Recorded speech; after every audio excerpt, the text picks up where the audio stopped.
If you want to install Dynamic Island on Motorola Edge 70, what you can do is you can go to the Play Store, and then over here we're going to tap on Search, and you can type Dynamic Island in order to find an app that you can install that will pretty much mimic the Dynamic Island that you can find, for example, on iOS.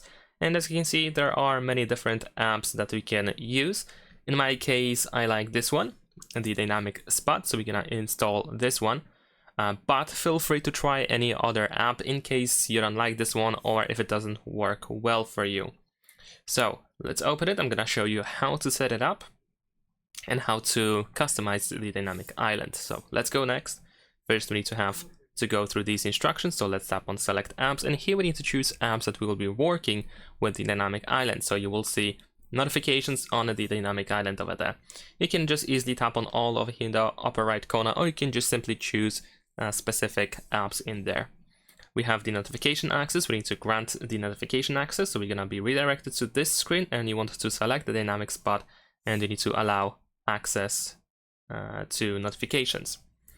And then we have draw on screen, so if you tap over here, you need to tap on allow and then tap again in order to go next.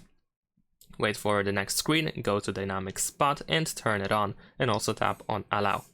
And let's press done. If you see this Pro offer, we can close it by tapping on this X in the upper right corner.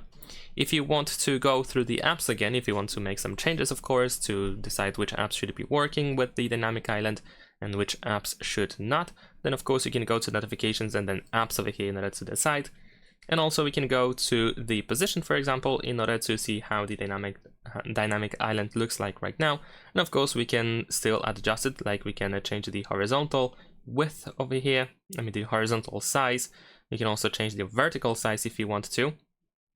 And we can change the position as well. So in case you need to switch the position a little bit, then you should be able to do so.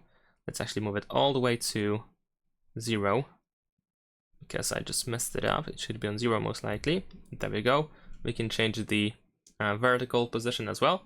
So once you match the position and size, once you set it up, you should be good to go. And that's it. Thanks for watching. Leave a like and subscribe.